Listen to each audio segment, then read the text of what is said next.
Welcome to round 3 of the Parenting Roundabout podcast for the week of January 6th. I'm Catherine Haleko, and I'm here with Terry Morrow. Hello.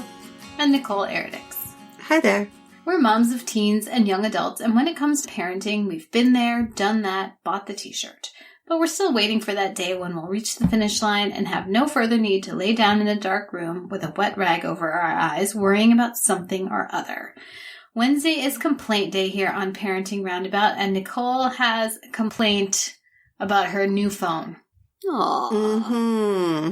You know what? And actually, the phone itself is lovely. I mean, I can't complain. Which number is it? Which number iPhone is it? It's the 11. Oh. It's the 11. Not the Pro, but just the 11. Yeah. And it is a lovely piece of equipment. There's a few things on it that take a bit getting used to because some of the controls are different than what the other phone was. Because I think the last one I had was like a 7 or an 8. Yeah. It was quite a while ago.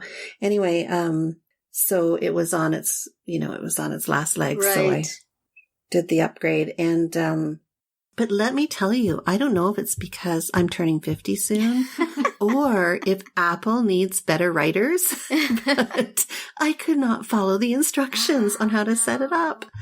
I was so confused, and I had to ask my daughter to come down and help me. I was asking my husband to help me. Because I was getting instructions from the AT&T website, who's, my network provider. Yeah. And then I was reading from the Apple website, and I was just, this is not, they need to step it up for their aging population, their demographics. Well, I recently got a new MacBook, and there was no instructions with it at all. There was like stickers and something with tiny print that gave a very small amount of information. And the rest of it just sort of leads you through. Right. And I found it to be really easy.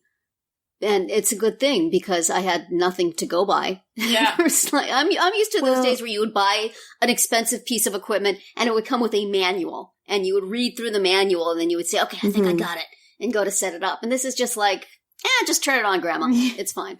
Well, I got a laptop last year, an Apple laptop last year, and it was very easy to get going. But for some reason, this was not easy. I blame AT&T. And I'm mad at them right now, so that's fine. Okay, we'll blame them.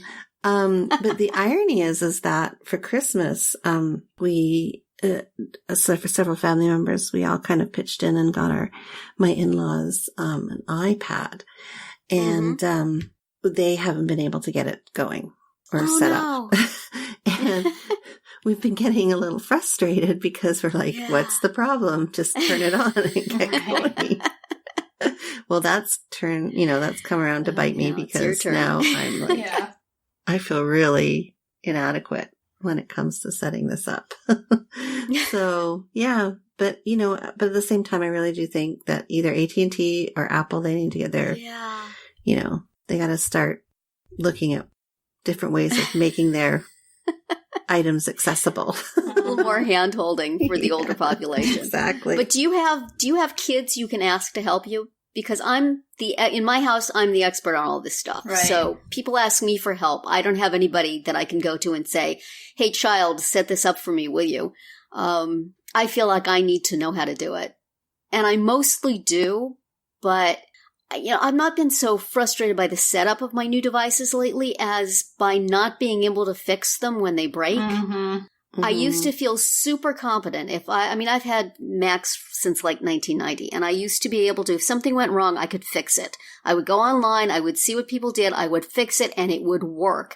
And I've now had like 3 computers in a row that I just could not bring back from the dead. Nothing would work. Everything I tried wouldn't work. And it's like, well, what do I do now? It's really frustrating. It used to be you could like drop something on the floor or kick it and it would start working again. Remember those days?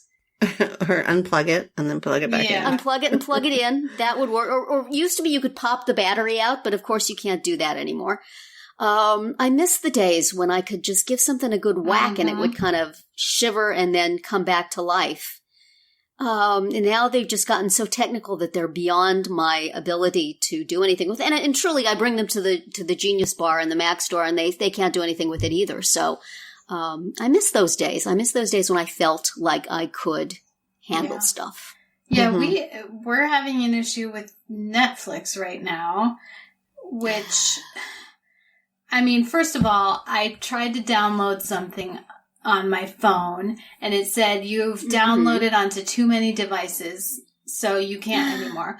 Well, I mean, it's probably counting like old phones, old laptops, old iPads that we don't even use anymore. Is there some place on Netflix you can weed those out? I have no idea. There should be, because I know it's the same thing with iTunes. At some point, you have to go through and go to your cloud and get rid of all the old stuff. Right. Because there's only a number of, and I had to do that with something else that was, like I have a subscription to Microsoft Word, and so I had to go and delete my old computers, Yeah. including the one I had for 30 days, and then it broke. But, Well, and then to sweeten the pot, Netflix was working fine on our TV, which remember we talked about smart TVs a while ago. Turns out we have one. I didn't even know it. But oh no! Really? But anyway, yeah, like you can navigate to internet on there. And, No way. yeah. But anyway, so you can navigate to Netflix on there. Mhm. You can choose a show. Mhm. You can choose the episode of the show Mhm. that you want. Yeah. Then you press play, and then it says Netflix is not compatible with this device. No. What? Like, well, it was a week ago, so what happened? Oh Mhm. man. I'm like, and so my husband's like, well, we should just cancel Netflix. I'm like, but I'm still watching it on my phone. Oh And dear. I feel like we have to call them, but I mean, come on. Who wants to do that? Is there like a live chat or a thing that you can message them? Maybe I would I have to remember- look around for that. When I first got Netflix, or when my gift subscription had ended and I was paying for it myself, somebody else's credit card somehow got on my Oh, I Netflix. think I Somebody else was remember paying for my this. Netflix. And it seems like it would be the easiest thing in the world to contact them and say, hey, there's been some error here. But it was ridiculously difficult to get this person to stop, get Right. them to get the wrong credit card information off. Mhm. So yeah, probably they're not going to be too much assistance. Yeah. I don't have really high hopes, which is probably why I haven't done anything about it. Yeah. I mean, all this stuff adds to your stress, doesn't it? To Yes. It not does. be able to take care of things. Right. It does. And then you Whether think it's about how you're age paying, or- $10 Yes. or $20 or $1,000 a Mhm. month if it's a phone for all this Yes. Mhm. joy. It And enrages me. Mhm. What I do now is I try to do the online chats, Mhm. and then I make sure at the end that you save the online chats. Yeah. Because then when it doesn't work and you have to go back to them, you could say, please reference chats number this, this, and this. And then the person can see all the things that were told to Yeah. you that are now not happening. That didn't Right. do anything. It seems to be helpful. Yeah. Though I think I'm going to have another go around with AT&T soon. So it's their fault, Nicole. It's all their fault. Everything is their Blaming fault. We kept giving my husband old iPhones to use as his phone, and he never could figure out how to use it. He just was like, all he wanted was a phone. He didn't want any of the other bells and whistles. And I think the batteries went bad on the phones because they weren't being used enough. And then they were dying and he couldn't make phone calls. So I said, fine, Mr. Neanderthal. And I went and I got him a flip phone. And even that is like more phone than he needs, because now you can't just get a flip phone. They all have some web interface on Yeah. them. So you have to set them up. So now I'm trying to set up this thing with this really old-fashioned interface that I have to find my way around and set different things on. And I'm trying to show him how to make contacts, and it's incredibly convoluted because you have to use the numbers as letters and all that. Mhm. So I can't even give somebody an easy phone. And then AT&T is like charging me more. It's like, it's not an upgrade. It's a downgrade. It's like we went from an iPhone to a flip phone. Oy, technology. I know. Yeah. But I should have trained my children. I should have sent them to tech school so that they would be able to take all of this off my hands and set it up and give it back to me and pat my Well, head. my daughter knows how to do it. She just chooses not to. Bring all your stuff with you the next time you go to Vancouver and say, child. Fix this. Yes. Yeah. No, she just, makes all kinds of excuses as to why she can't come help me at that very second. So I set up your iPhone for you when you were a child. Now it's your turn to do it for me. I know. I'm paying for your upgrade. That's right. Can your son do it for you? No, he's like me. He's not very technically. That's what we want to hear from a future doctor. I'm sorry, that's too complicated. He's just he'll manage his way through it. It's not his forte.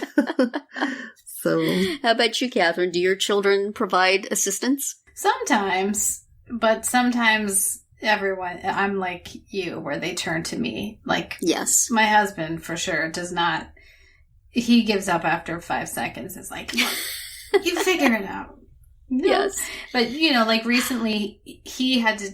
My son had been complaining about his phone and saying that he needed a new one, and I was like, "Well, you're not getting a new one," because he said he knew what was wrong with it, but he didn't want to fix it. Oh, nice. And so I was like, "Well, I'm not doing anything about it then." And then something went wrong with my husband's phone, so he was going to the Verizon store, so he took my son's phone along for the ride, and actually did something to his. I don't remember. And then it turned out that my son did need a new phone. I mean, I thought he wanted an upgrade, and that's what I was not doing, but he needed a replacement phone. And so they did send it, and he did everything to get it all. I did not have to do anything. Wow. So that was very exciting. Nice. I was very pleased. We'll have him, nice. Coach Nicole through it then. Right. Honestly, This was when my Set you daughter's guys not up on available. Skype. Yeah. It was like he has like a 7 or something. I mean, it's definitely not a recent one, but anyway. Yeah. This is our feeling old week on Parenting. Yeah, I guess so. It really is. Well, that's it for today's round 3, which we will now have to figure out how to get into podcast form and get out to all of you fine young people. And then you'll have to figure out how to download it and listen to it. Come back tomorrow and we'll obsess about all those little things we wish we could protect our kids from, like getting old and not being able to handle technology. And then come back on Friday to see what we've come up with for our Roundabout Roundup picks this week. Find all our episodes at parentingroundabout.com and talk back on the comments there on our Facebook page or on Twitter, where you'll find us at Roundabout Chat.